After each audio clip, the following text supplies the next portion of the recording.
Olá, uma boa tarde para você. Hoje é sábado, 16 de novembro e o Direto da Redação já está no ar. Um rapaz foi morto dentro de um supermercado em Juiz de Fora. A vítima trabalhava no local e foi atingida por vários tiros.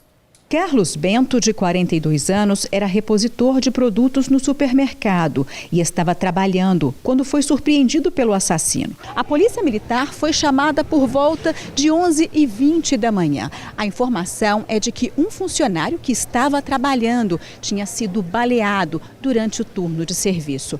As imagens das câmeras de segurança mostram o suspeito de boné e agasalho passando por um dos corredores. Depois, ele vê a vítima de camisa azul entrar num canto entre as prateleiras. Finge que está olhando os produtos como se fosse um cliente qualquer. Depois, quando a vítima está distraída, ele age. Vai até o canto, atira. A vítima está escondida atrás de uma prateleira, mas dá para ver o movimento do assassino atirando. Depois ele foge. Ilza também é funcionária do supermercado. Ela é gestora de pessoal e conta que Carlos era considerado uma pessoa responsável e gentil no ambiente de trabalho. Muito tranquilo, tá? Chegava com um sorriso no rosto, é um rapaz cordial, né? Chegava, dava bom dia para todo mundo. Foi pouco tempo com a gente, né? Mas ele era prestativo, fez amigos, né? Então a gente não tem nada a falar dele, não. Um adolescente de 17 anos foi identificado como sendo a pessoa que aparece nos vídeos. Já recebemos informações, graças à comunidade que vem sempre nos auxiliando, e descobrimos já a autoria e conseguimos também diligência no bairro do autor, verificar pelas filmagens com certeza absoluta se esse o autor do homicídio. Amigos e colegas de trabalho que não quiseram dar entrevista não acreditam que a vítima conhecesse o suspeito. Até porque, quando ele passa pelo corredor, vê o rapaz parado na prateleira e não demonstra sequer uma reação de medo. A motivação especificamente está ligada à questão de uma morte de 10 anos atrás, em que o autor menor de hoje, com 17 anos de idade, presenciara o assassinato de seu pai dentro de um bar no bairro Alto Santa Rita 10 anos atrás. E ele, hoje, e a vítima de hoje seria o autor do passado, da morte do pai dele. Ele veio vingar a morte do pai. 13 anos se passaram e o autor do delito de hoje presenciou na época a morte do pai e hoje veio vingar essa morte. E desde os 5 anos de idade ele prometia para a família que ia efetuar essa vingança. Uma mulher foi morta a tiros pelo marido durante uma discussão em Piranguçu, no sul de Minas. Depois de matar a esposa, o suspeito tirou a própria vida. A mãe da vítima precisou ser amparada por familiares. Ainda muito abalada, a família não quis dar entrevista. O crime chocou os moradores da pequena e pacata cidade de Piranguçu, que tem cerca de 5.000 habitantes. Eliane conhecia o casal e ficou assustada com o que aconteceu. Eu fiquei em choque porque eu conhecia eles de velho. Eu estudei com eles. Eu não inacreditável até hoje, até agora. Adriana Aparecida Siqueira da Silva tinha 38 anos. Ela foi mais uma vítima de feminicídio. O marido, Sidney Márcio dos Santos, de 41 anos, se matou logo em seguida. De acordo com as informações do boletim de ocorrência, eram por volta de 7h30 da noite quando a discussão entre o casal começou. Adriana e Sidney estavam sozinhos aqui nesta casa onde a família morava. Os 2 filhos, um adolescente de 14 e uma adolescente de 12 anos, estavam na casa da avó, que fica a alguns metros aqui para frente. Testemunhas contaram que Adriana saiu da casa correndo, desesperada. Ela tentou pedir socorro ali na casa da tia, que fica a cerca de 20 metros de distância. Ela conseguiu entrar na casa. A tia conseguiu trancar a porta, mas Sidney estava decidido a tirar a vida da mulher e depois tirar a própria vida. Ele pulou a janela. Adriana mais uma vez tentou fugir, mas foi alcançada pelo marido na varanda.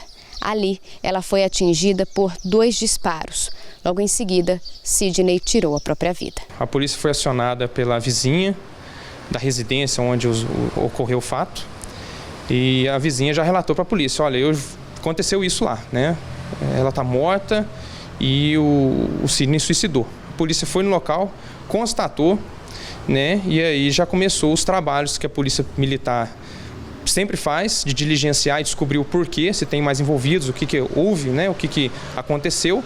E foi acionado também o SAMU, delegado de plantão, que compareceu no local, e a perícia, para fazer os trabalhos pertinentes a cada instituição. Segundo esse amigo da família, o motivo do crime foi o fim do relacionamento. Adriana teria pedido a separação para Sidney há cerca de 2 meses. Ela queria a separação e ele não admitia, né? Só é um ciúme possessivo, né? Não sei pelo qual se tinha sentido, se não tinha, que não, a gente não está para julgar ninguém, né? Mas ele não aceitava. Simplesmente não aceitava e não aceitou mesmo, né? O casal estava junto há 15 anos e, segundo o seu Sebastião, os dois viviam bem. Para mim, particularmente, parecia um casal normal, com seus altos e baixos, mas normal, não esperava por uma coisa dessa, não. Sidney já teria ameaçado a mulher há 15 dias com a mesma arma que cometeu o crime. Já ameaçou ela com arma. Ela não quis fazer a denúncia, não sei qual seria o motivo dela, né? Mas deveria ter o motivo dela, né? Os dois trabalhavam em uma multinacional que fabrica peças para motores em Itajubá. Segundo a polícia, não havia registros de violência doméstica envolvendo o casal. Não tinha nenhum histórico anterior de registro com a polícia militar. Se tivesse, com certeza a polícia estaria acompanhando, porque nós temos o nosso trabalho de prevenção à violência doméstica, nós acompanhamos as ocorrências dia a dia. As nossas equipes acompanham dia a dia. Ocorreu uma ameaça de um marido contra uma esposa, aquela família passa a ser acompanhada, né? Então não tem um relato anterior, né? Então a gente acaba ficando, como todos, né, ficaram perplexos com o ato desse aí. Adriana e Sidney foram enterrados em Piranguçu. Quando acontece perto da gente, praticamente com a família da gente, aí a gente sente a dor, né? É muito difícil. E a gente sempre orienta as mulheres, né? Violência doméstica tem que denunciar, não pode se calar. E um motorista de aplicativo foi assassinado em Juiz de Fora. Ele foi baleado quando trabalhava. Segundo a Polícia Civil, 4 pessoas são suspeitas de participação no crime. Entre elas estão 2 adolescentes. Ao saber que mais suspeitos do assassinato estavam sendo ouvidos, motoristas de aplicativo se reuniram na porta da delegacia. Satisfeitos não estão, que perdemos um amigo nosso, companheiro, 21 anos de idade, filho único, tá certo? E a família está sofrendo demais. Todo tempo estou conversando com o pai dele. Mas a resposta da polícia em 72 horas foi ótima. Isso aí, queremos que continue desse jeito. Precisamos muito de segurança. Segundo a Polícia Civil, 4 pessoas estão ligadas ao assassinato do motorista de aplicativo em Juiz de Fora. O crime foi no fim de semana. Os suspeitos são 2 adolescentes, um de 15 e outro de 16 anos, e 2 jovens de 18 e 19 anos. A arma usada no crime foi encontrada na casa de um dos suspeitos. O revólver calibre 38 estava escondido debaixo de um travesseiro, num quarto de uma casa no bairro Santos Anjos. Tendo sido frustrada essa ação deles, como foi frustrado, um desses maiores aí, que é o 19 anos que está conosco hoje, pegou a arma do local onde eles esconderam no alto de um passo no bairro Santa Cândida e levou para casa. Eu consegui, junto com a equipe da Delegacia de Homicídios, também a participação do delegado Rodrigo Rolli, nós conseguimos, com a própria autorização da família, adentrar a residência e recuperar essa arma. Edson Fernandes de Carvalho, de 21 anos, foi baleado quando passava de carro entre os bairros Cesário Alvim e Santos Anjos. O veículo capotou e os 2 passageiros foram levados para o hospital. Edson também foi socorrido, mas não resistiu. Um adolescente de 15 anos foi apontado como autor dos tiros. Ele foi apreendido pela PM no domingo e disse que Bruno Apolinário Pires estava com ele na hora do crime. A Polícia Civil chegou a outra conclusão depois de ouvir o depoimento do suspeito. Ficou demonstrado que ele está dentro do sistema prisional e ele, no dia do crime, continuava cumprindo sua pena dentro do penitenciário José Edson Cavalieri. Foi uma informação equivocada, jogada nas redes sociais, né? Não sei por que ainda, qual motivo ele teria aparecido como suposto autor. No dia do crime, o passageiro de 29 anos contou aos policiais militares que o motorista de aplicativo passava por uma rotatória quando 2 rapazes saíram do meio do mato. Um deles estava armado com um revólver. Chegou perto do carro e gritou: "Perdeu, perdeu". As vítimas entenderam que se tratava de um assalto. Mas quando um adolescente de 15 anos foi apreendido pela PM no domingo, ele negou essa possibilidade. Disse que viu o carro se aproximando pensou que era um rival e foi tomar satisfações. Se trata de um latrocínio, um roubo seguido de morte, onde esses dois jovens, amando de maiores, dentro do bairro Santa Cândida, que vieram tentar subtrair um veículo a ser utilizado como uma repressão de outros crimes contra bairros, diremos entre aspas, inimigos, que eles se intitulam inimigos, que de inimigo não tem nada, mas eles querem, essa juventude quer permanecer nessa ideia equivocada de inimizade de bairro. A polícia suspeita que os dois adolescentes participaram do assassinato. Ficou comprovada a participação de dois menores, um de 15 e um de 16, no homicídio efetivo, no latrocínio efetivamente no local do crime, e esses dois maiores com participação não só no empréstimo da arma, mas também na sua guarda, no esconder a arma de fogo utilizada. Os adolescentes teriam sido forçados por traficantes a roubar o carro. Pegaria esse veículo e utilizaria como o carro a utilizado entrar no terreno inimigo e fazer uma ação delituosa contra os adversários do tráfico. O delegado disse ainda que vai pedir a internação dos adolescentes. Nós estamos já pedindo pelo acautelamento deles, junto à Vara da Infância e Juventude, devidamente comprovada a sua participação no crime. E com relação aos maiores, um está flagrado por porte de arma e também vai ser inserido dentro da investigação de homicídio por ele ter auxiliado, participado de forma efetiva ao esconder a arma utilizada. Isso leva a uma partícipe no crime de homicídio propriamente dito. E com relação ao outro de 18, nós estamos só finalizando, alinhavando a investigação com as doses oitivas dos menores, de novo, a reinquirição deles agora, para que a gente possa adotar as medidas legais, penais contra eles. E dados divulgados pela primeira delegacia especializada em investigação em fraudes de Belo Horizonte apontam que o número de estelionatos em Minas Gerais não para de crescer. Nos primeiros 8 meses desse ano, quase 32 mil golpes foram aplicados em todo o estado. O sonho do Rodolfo era comprar a casa própria em Varginha. Para isso, o técnico em refrigeração trabalhou pesado durante 5 anos. Nesse tempo, juntou o dinheiro necessário para dar entrada no imóvel. Mas depois de consultar uma agência bancária, o sonho se transformou em pesadelo. Eu fiz o financiamento de uma casa no Banco do Brasil. Aí o que acontece? O corretor lá era o Roberto. Aí ele pediu para me dar uma certa quantia para ele, foi de R$ 8.500, porque disse que ia adiantar o processo da casa. Rodolfo só percebeu que era um golpe por causa da demora no processo do financiamento.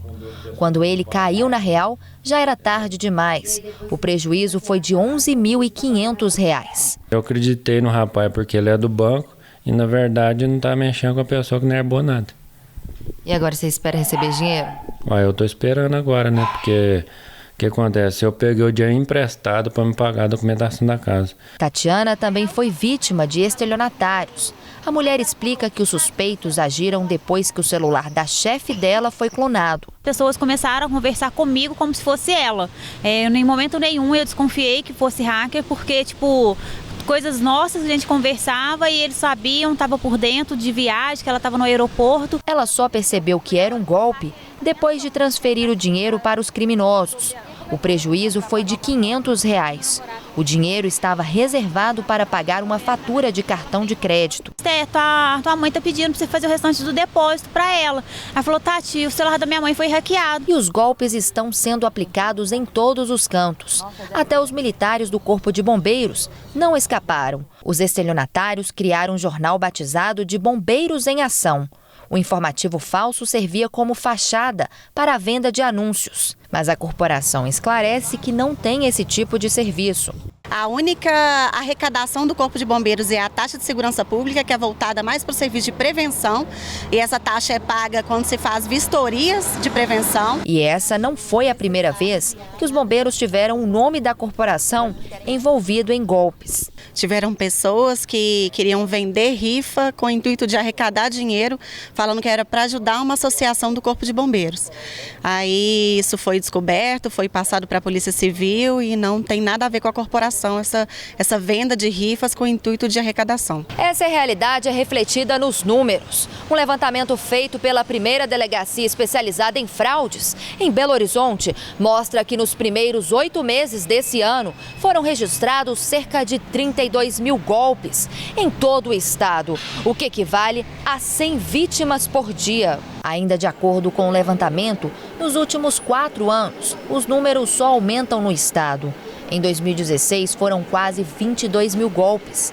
Em 2017, esse número saltou para 24.754 registros. No ano passado, foram cerca de 1.000 registros a mais. E nos 8 primeiros meses desse ano, quase 32 mil golpes. Os números mostram um aumento de 46%. Varginha também contribuiu para esses índices. No período de janeiro a novembro deste ano, comparado com o mesmo período do ano passado, houve aumento de cerca de 5%. A vítima, na verdade, ela acaba, de certa forma, contribuindo, né, para a prática do crime, seja em virtude da sua ingenuidade, a sua fragilidade em decorrência da condição de idoso, normalmente são vítimas potenciais, ou então pessoas com um grau de instrução, né, menos elevado. Em setembro deste ano, o jornalismo da Rede Mais mostrou o drama da dona Lourdes, uma aposentada de 60 anos, que caiu na lábia de um criminoso em Varginha. A vítima tinha acabado de sacar o dinheiro da aposentadoria quando foi abordada por um homem bem vestido. Ele teria dito que o dinheiro estava incompleto e que ela precisava ir com ele até o prédio do INSS para resgatar o restante. A idosa só percebeu o golpe depois que entregou o dinheiro. Dona Lourdes fez um boletim de ocorrência e tinha esperanças de recuperar o valor perdido.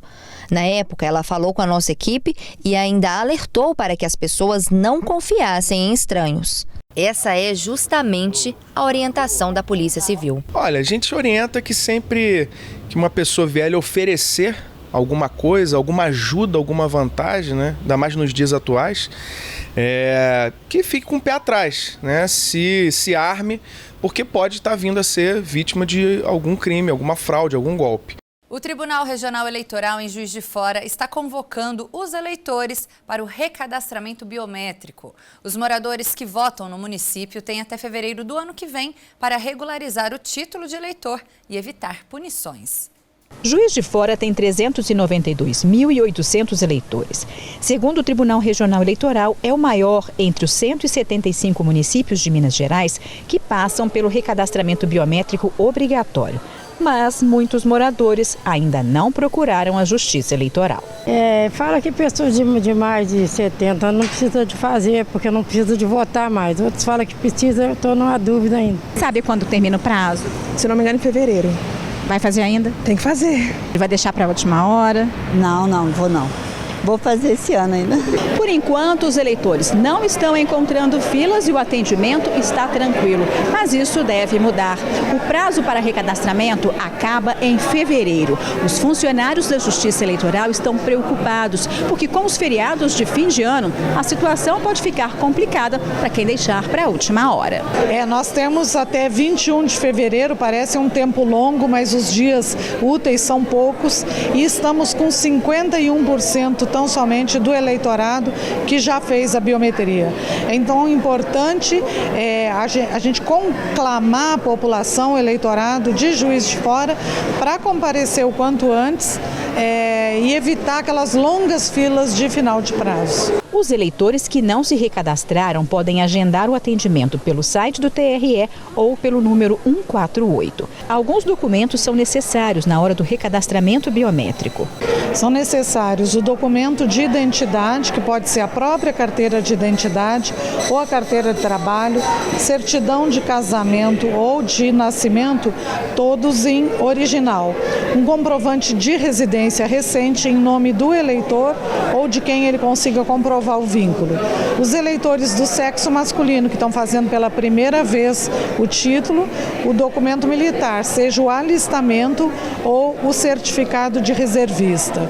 E também o CPF e o título anterior, que são facultativos. E quem não fizer o procedimento, que é obrigatório, vai sofrer punições. Quem não fizer o recadastramento, porque ele é obrigatório, isso é importante enfatizar, terá o título cancelado.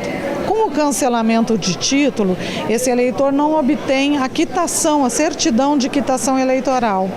Essa certidão de quitação é importante tanto para nomeação em concurso público, renovação ou emissão de passaporte, matrícula na faculdade, até os bancos hoje mesmo particulares estão pedindo o título e empresas particulares também para fins de admissão.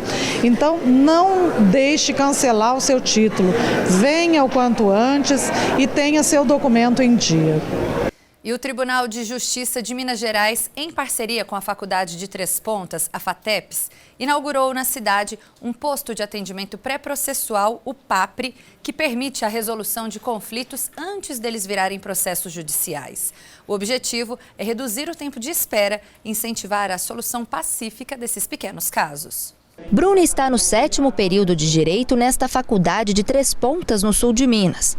O jovem pretende seguir a área civil. Foi no posto de atendimento pré-processual, o PAPRE, que ele encontrou uma alternativa para colocar em prática o que aprendeu em sala de aula. É muito benéfico para a gente o PAPRE, porque a gente tem uma maneira de aprender, de conhecer mais sobre a conciliação e a mediação que é feito aqui. A Kathleen está no último período do curso de Direito da faculdade.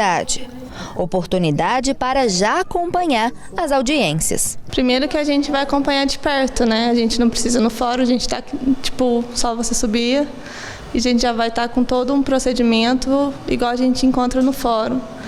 E, de certa forma, isso ajuda muito, não só nós, alunos, mas sim as pessoas que estão externas à faculdade.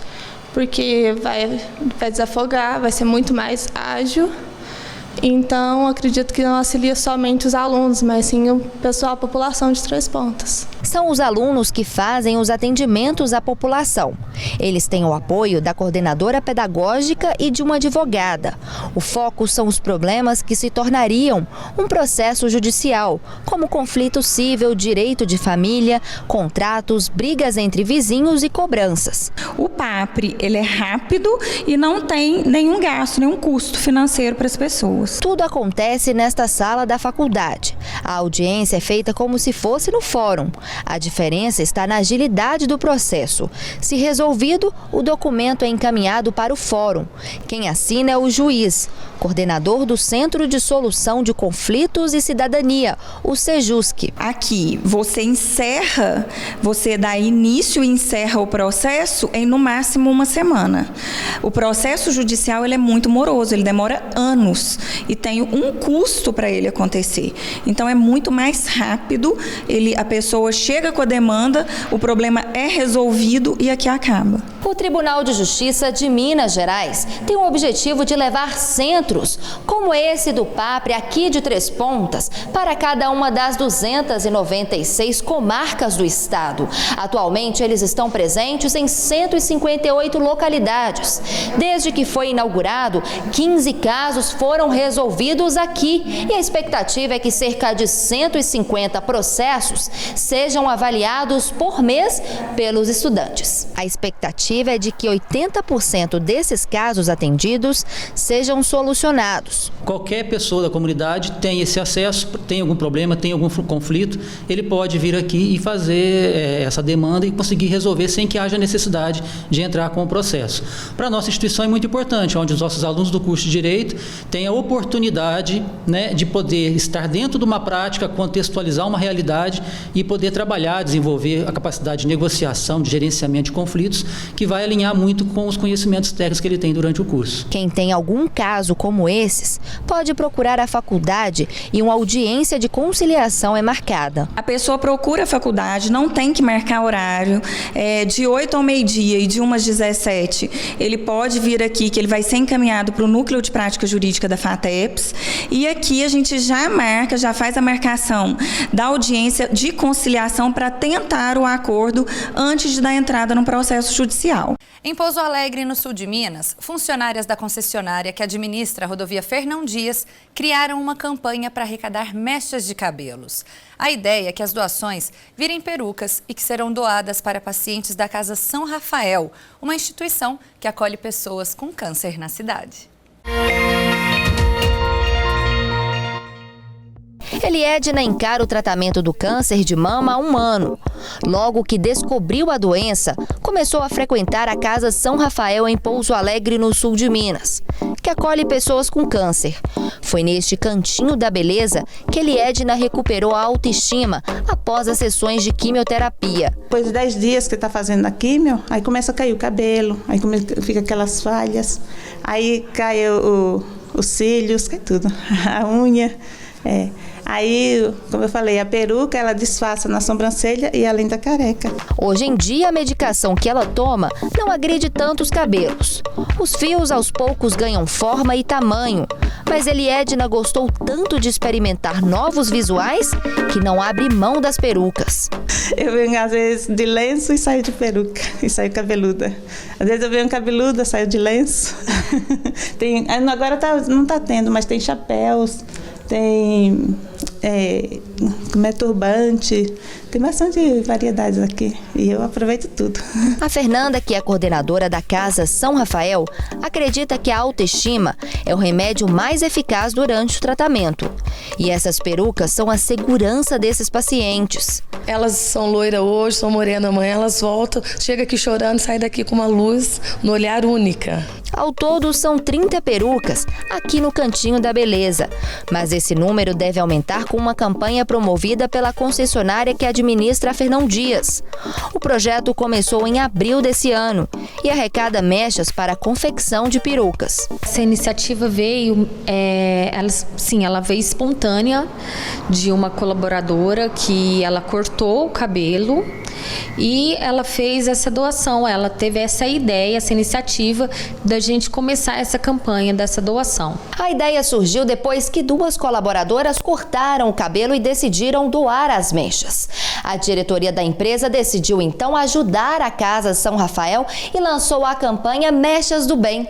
Nos primeiros 6 meses do projeto, 6 mechas foram doadas para a instituição. Em outubro, a concessionária intensificou a campanha e arrecadou 17 mechas. Toda mecha é bem-vinda. Pode ser qualquer tipo de cabelo, com química, ondulado, liso, sendo que o mínimo da mecha de cabelos tem que ser 15 centímetros. A Rayane, que é estagiária, doou 20 centímetros do cabelo.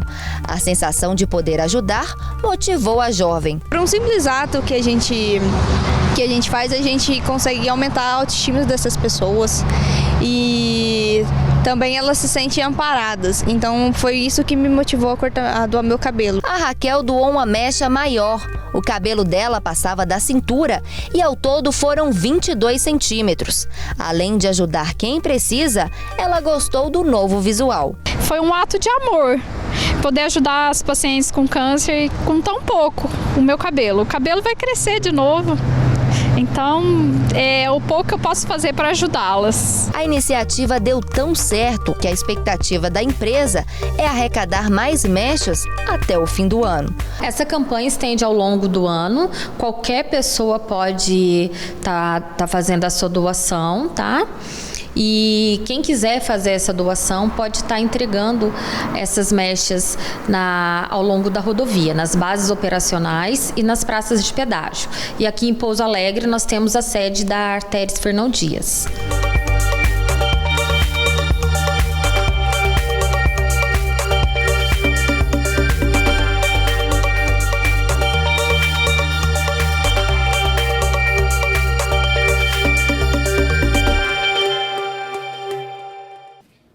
Muito bacana essa reportagem. Eu mesma tinha cabelos compridos e resolvi doar mais de 20 centímetros das minhas mechas. É aquela corrente do bem, né? Eu faço a minha parte, o outro também faz e o resultado final é sempre surpreendente. É bom ajudar quem precisa. Bom, vamos mudar de assunto? Você acha que é cedo para a gente começar a falar de Natal? Acho que não, né? Já está na hora. Um dos produtos típicos do final do ano é o panetone. A expectativa dos fabricantes em Juiz de Fora é de um aumento de 20% nas vendas, se comparado com o mesmo período do ano passado. Com frutas cristalizadas ou com chocolate, os panetones estão entre as delícias mais consumidas no fim do ano. José Carlos adora. Quer me agradar no final do ano? Um panetone, o melhor presente. Já o Pedro diz que panetone tem sabor de infância. Mesmo fora de época, sempre come panetone. Faz parte, sim, da tradição de uma mesa farta, de convívio em família. Nesta padaria no bairro Santo Antônio, região sudeste de Juiz de Fora, os panetones são fabricados o ano inteiro. Mas quando chega o período do Natal, eles ganham um lugar de destaque nas vitrines. Além dos tradicionais, existem esses trufados, com recheios variados. Tarcísio aposta na criatividade para atrair os consumidores.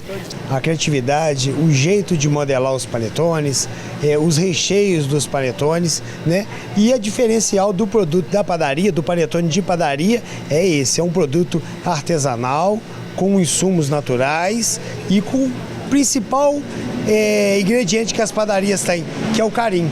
Em comparação com 2018, o Sindicato das Indústrias de Panificação espera aumento na venda de panetones, um fôlego a mais para o setor que se recupera de um período de crise econômica. Nós, do Sindicato da Panificação, estamos esperando um aumento acima de 20% em venda de panetone no final do ano. Nessa época, Luiz também aposta nos panetones. Ele tem uma fábrica de pães no bairro Milho Branco, região norte de Juiz de Fora.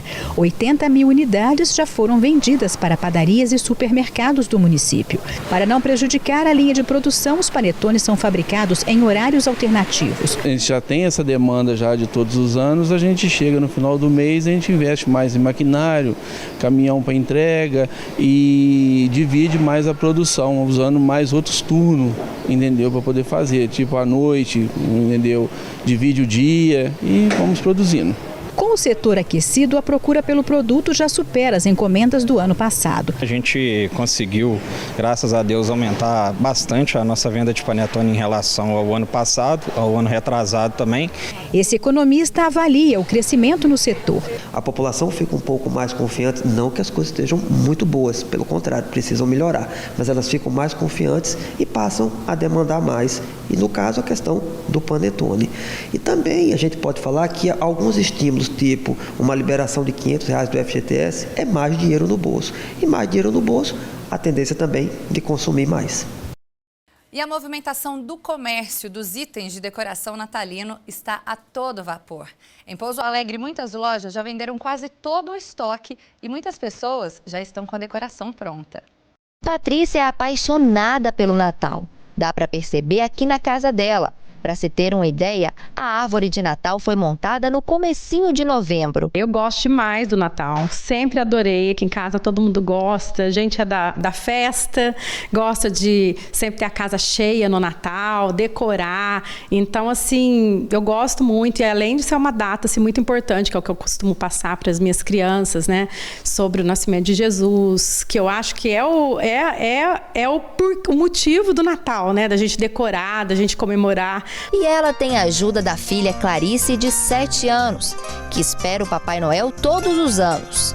Eu ajudo ela a pedir um monte de coisa para eu fazer. Eu ajudo ela a montar a árvore de Natal, a fazer as mesas e as comidas. Segundo a tradição católica, a árvore de Natal deve ser montada a partir do dia 30 de novembro, que é o primeiro dia do Advento, o tempo de preparação para o nascimento de Jesus. Falta mais de um mês para o Natal e as vendas estão a todo vapor em Pouso Alegre. Nessa loja de artigos de decoração, as vendas já superaram 20% do faturamento de enfeites natalinos vendidos do ano passado. A gente já viu uma venda com relação ao Natal de 22% com relação ao ano passado. Esse ano, desde o começo de outubro, os clientes já estavam me pedindo para colocar Natal. Então a gente teve que antecipar, colocamos as coisas de Natal e já começamos a vender muitas coisas desde outubro.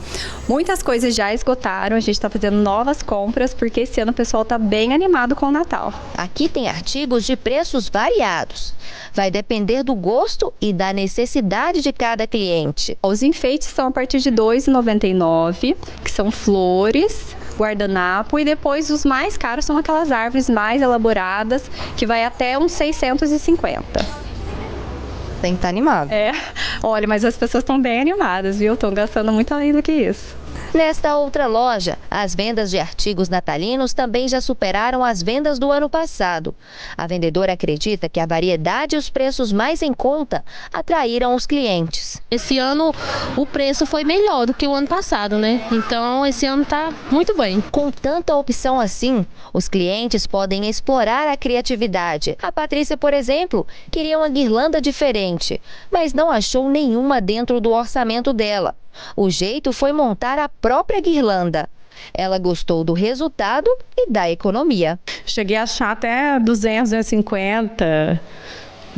A guirlanda tem de tudo quanto é jeito, né? Vai do gosto mesmo. É que eu queria uma coisa diferente, uma coisa em conta. Aí eu acabei eu mesmo pegando um arranjo, pegando uma travessa, uma bandeja aramada, bem baratinha, de lojas, e fiz a minha guirlanda diferente. E deu certo, ficou, o valor da minha guirlanda ficou em R$22. Mas para quem não tem tanta criatividade e habilidade, a dica é pesquisar os preços dos produtos natalinos. Assim, não tem desculpa para o Natal passar em branco. Eu vou pesquisando e vou guardando. Depois eu vou fazendo a minha comparação. Apaixonada pelo Natal, adoro coisa de Natal, não me importa com presente. Mas eu gosto das cores vibrantes, o brilho. Eu sou encantada com ele. Nossa Senhora, eu sou apaixonada realmente na decoração. Não pode deixar a casa sem enfeite. De jeito nenhum, a minha já está enfeitada, já tem mais de uma semana.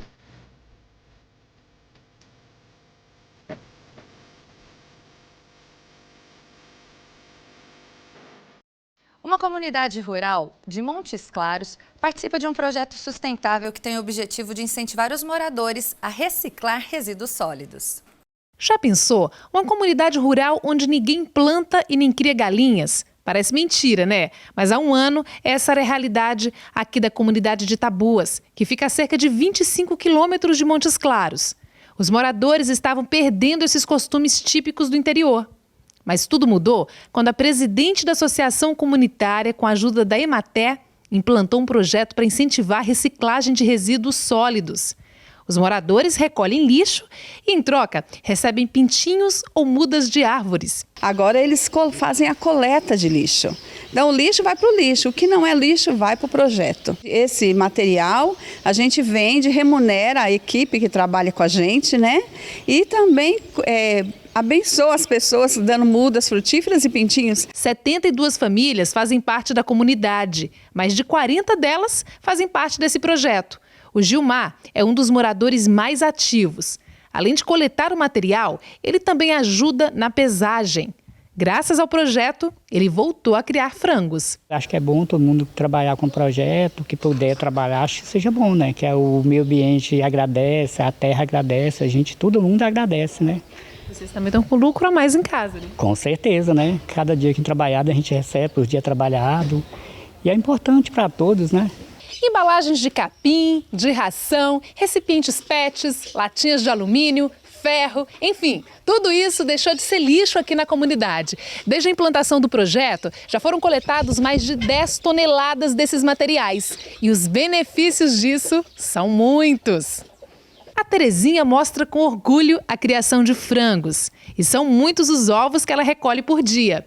E olha só que beleza que está o pequeno pomar da casa. Eu gosto de compartilhar com todo mundo, que eu tenho, mostro para todo mundo. Sabe essa pessoa assim ansiosa, que gosta de ter e mostrar para os outros vizinhos que às vezes ainda não tem oportunidade de criar também, mas pode ter, né? É só ter vontade. Outra ação importante que os moradores estão aprendendo é trocar os agrotóxicos pelos defensivos orgânicos. O seu João já aprendeu até a fabricar. É coisa que a gente pode bater na lavoura agora e daqui 2 horas você pode apanhar e comer. Não tem problema. Não é coisa que você vai intoxicar depois, não. Isso aí é coisa que é natural. Fez o defensivo, a Emater ensinou, ele já está usando e está dando resultado.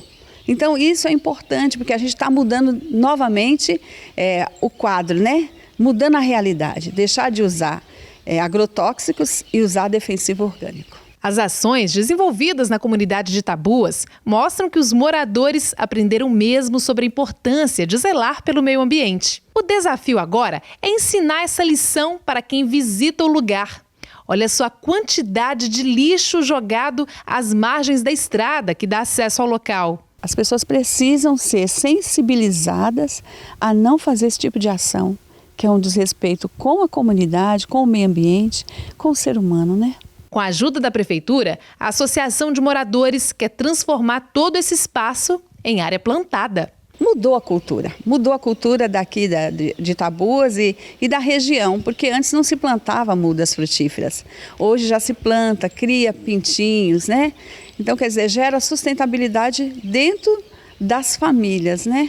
Agora ela tem o ovo para poder cozinhar ou fritar e comer, tem o franguinho, né? E tem as mudas frutíferas também. Estou feliz, porque aqui só vê seco, agora aqui no meu quintal sempre está verdinho. Tomara que o pomar aí da Dona Terezinha permaneça sempre verdinho e rendendo bons frutos, né? Bom, e tá quase chegando ao fim o Direto da Redação, mas antes é hora da gente ficar bem informado com as dicas culturais da nossa área de cobertura. Roda aí!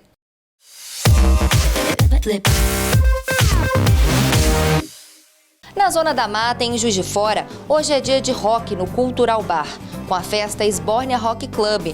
Artistas trazem sucessos autorais. A casa abre às 8 da noite. Ainda hoje, em Juiz de Fora, tem a festa Day Perdido. O line-up vai do funk ao eletrônico. Os artistas sobem ao palco às 11 da noite. No sul de Minas, em Varginha, hoje acontece o 12º Motor Fest, no Estádio Melão. Atrações musicais trazem o melhor do rock and roll. A festa já começou ao meio-dia. Hoje, em Poços de Caldas, tem show de Guilherme Arantes no Hotel Fazenda. O cantor sobe ao palco às 9 da noite. Se eu não tivesse o dom de ver você chegar pra mim. Hoje, em Itapeva, acontece o evento Rock na Trilha. O público vai curtir show ao vivo, comida de boteco e cerveja artesanal. A festa começa às 4 da tarde. No norte de Minas, em Montes Claros, neste fim de semana vai ter muita festa nos Jogos Jurídicos Mineiros, no espaço JJM. Entre as atrações, a banda Piscirico. Os shows começam às 11 da noite. Olha a paradinha que ela faz com o bumbum. Olha a paradinha que ela faz com o bumbum. Olha a paradinha que ela faz.